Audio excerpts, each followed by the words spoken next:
Let's talk about how to beat unrealized losses with a broken wing butterfly. There are some pros and cons for this strategy, and it works in very specific situations, which I'm about to show you, because we all know unrealized losses are probably the biggest single issue for option sellers. Your position might be, still way far out of the money, but your unrealized loss is just getting out of control. So this should be able to help you. So let's begin. So a broken wing butterfly, pros and cons. The pros are pretty simple. It's defined risk, so you can lose more than initially risked. It's low gamma, so change of delta is very slow. Basically means unrealized losses accumulate extremely slowly, which is the property that we are looking for to slow down, the unrealized losses or minimize them. There's also a low vega, so volatility increase has little effect on unrealized losses, which is also a big thing. This is usually the case with defined risk strategies, but a broken wing butterfly is a bit different because it works differently depending on what strikes you choose, and I will show you, very detailed examples on what it looks like, especially with the unrealized losses and different volatility levels. But overall, some of these features are what we are going for. Now, there are some cons, like there are with any strategy, so it cannot be traded on every product. You need very good liquidity to be able to execute it and have high premiums. Otherwise, it's just basically impossible to open a position without paying a lot in fees and just having a massive bid and ask spread. Second thing is there's a low theta. Theta is very, very small, and you are forced to be in a position for longer periods of time. Potentially, you need to wait all the way to expiration, or close the position closer to expiration, because the theta is so small. Now, structure matters a lot. If the broken wing butterfly is not structured properly, the benefits of the strategy will not be effective. And this is exactly leads me into our next segment, where we will look at different structures, and you will very quickly understand exactly what I mean by structuring it properly, so you can actually minimize and almost eliminate your unrealized losses for the most part. So let's look at that. For the sake of example, let's look at gold futures, and then we might also look at a different product if we need to. So this is the gold futures that are expiring in February 2026. So potentially, let's say we want to sell a put, broken wing butterfly, right? So we are potentially, just based on very simple analysis, we want to sell a put anywhere, underneath this kind of support level. So let's say we're looking at 3,900, right, as the level for the broken wing butterfly. So with that, let's go to the option strat. So this is the gold futures, again, February. We're looking at 49 days to expiration. And because this, all the other expirations are weekly expirations, and I'm looking for the actual monthly expiration. So we have 14 days, and when we have 49 days. So 14 days is just too little. 49 is a bit too much, but it will be a much better example using 49 days to expiration. So we said we want to sell at the 39 level, right? So let's go ahead and sell a put. And when you sell a broken wing butterfly, you basically sell two puts. This is when you do it on a put side. On a call side, you'll do the same thing with the calls. Two puts on the strike where you're basically willing to the position to go up until before you potentially taking losses. Then you will buy a put, and I will put this put probably as close as I can, so one strike away on the upper side. And then to limit our downside, we also going to buy another put, and this one will have to be a bit further away. All right, so here we're getting, this is just an example, so let's try to play with the numbers and see what we actually get. So here the max loss is $5,000. We are getting about $445 in credit, and this is the current price currently. All right, so let's see what happens if price gets to our short strikes before the expiration, right? So, and we can do it just by moving the time slide over here. So at our short strikes, 3,900, you're going to be down about $1,800, right? So this is about, let's say, let's call it almost 400% or over 400% of credit, or actually almost 400% of credit.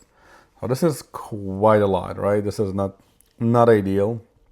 At the same time, we are at 49 days to expiration, and it's not that far out of the money, if it makes sense. Now, let me show you where we can really slow down the unrealized loss, and why, in this case for gold, it's not going to work too well for us. But let's move the short put strike. Let's move it to 4,000, for example, which is, I know, way closer to the money, but I just want to show you an example of what it looks like. Because at the end of the day, we want to limit our downside, right? So if we do something like that, let's see what it looks like. Maybe if we move it a bit more down, a bit more up, and you can play with it, obviously, but at the end of the day, I want to see what happens at my short strike. So here at my short strike, I'm going to be down $400, and we get about $200 or $290 in credit. So, you know, we improved our unrealized loss if price gets to our short strike. Now again, this is if the price moves today, which is very unlikely. But as you can see, the graph doesn't really change much up until very close to the expiration, right? This is kind of the low theta that I've talked about. So theta is only $3, right? So it's nothing, right? But here, at least we're going to be down just about, let's call it 150% of credit, maybe a bit more, 160% of credit. It's instead of over 400, right? When the price gets to our short strike. So if we keep moving this strike closer, let's go to 40.50, and then 40, let's say 55 here. So you can see here, if we leave it just as is, and actually we can just go a bit closer, you can see that at our at the short strike, we are going to be down about 100% of credit, which is $1,000, or if you want, you know, we can do it this way.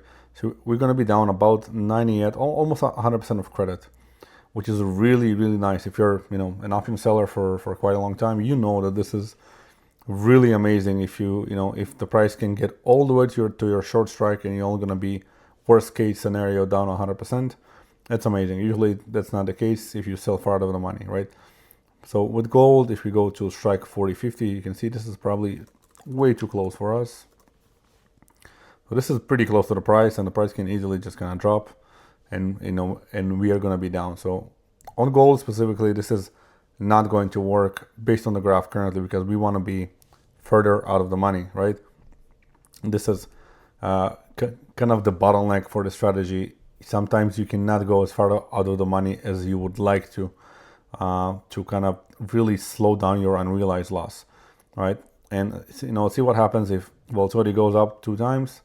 You're going to be down just 111% of credit, so not that much, right? So, and this is how I check basically if this is something that I want to trade. But this is not a good example for how to use the broken wing butterfly, just because the short strike will be way too close to the money. So we are not really doing ourselves any favor. Now let's take a look, for the sake of example, for natural gas, right? So natural gas, because here I believe we can do much better, and this will be a much better example. So let's go with 49 days to expiration as well. So it's February. So we are looking at the wrong one. Natural gas, February. Ideally, we want to sell at the 3.7 range, just because it's just below all the lows, right? So let's see if we can get that working. So let's go to natural gas, February, and we are looking at 49 days to expiration, which we have 2 cycles. It's usually, I believe, the LNE one will be this one. So let's remove that, and we'll go to 3.7. So sell 3.7. We're gonna do the exact same thing. Then we will buy the 3.75, and then buy another strike, and then let's see what we get. So you can see here it's down 120% of credit. It's already pretty good at the short strike. So let's try to maybe move this around.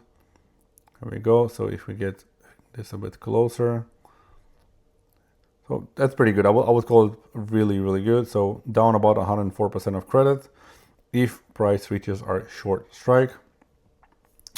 And if you look at the graph, it's nicely below the prior lows.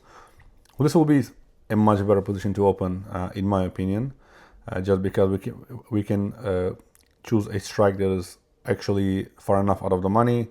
And if you look at the technicality of the graph, we are also below the previous lows, which is really important for your strike selection.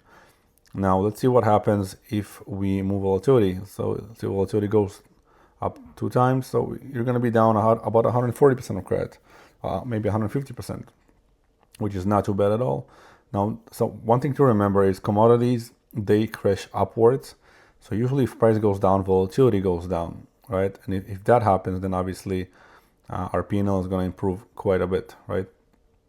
And when price goes up, well, volatility expands, which is okay for us because we are, we are okay if price keeps going up forever. We're going to be keeping our 370% of credit, right? So this is basically it for a broken wing butterfly. It will work in some scenarios. In some scenarios, it won't work. The ideal situation is if you look at the current P&L graph, you want it to be around 100% of credit for the loss if the price gets to your short strike. And obviously, you want to make sure that your strike selection is sound and it's below the previous lows as much as possible. So as far as out of the money as possible, given how the price has been moving for the past few months, which is this example is gonna work out perfectly for us. Now, if you have any questions, let me know. I think it was pretty cool, pretty easy. You can do the same thing on a call side just by, for example, selling the call sides. And then let's see here what it looks like. And if you buy a call on this side and then you buy a call on this side, you can just kind of play with it, 5.3, 5.35, and make it look as similar as possible. And then you can even lower your P&L even more by choosing the other side as well, maybe moving it a bit up, a bit down. But you get a point overall. This is the strategy, and you can use it for both sides.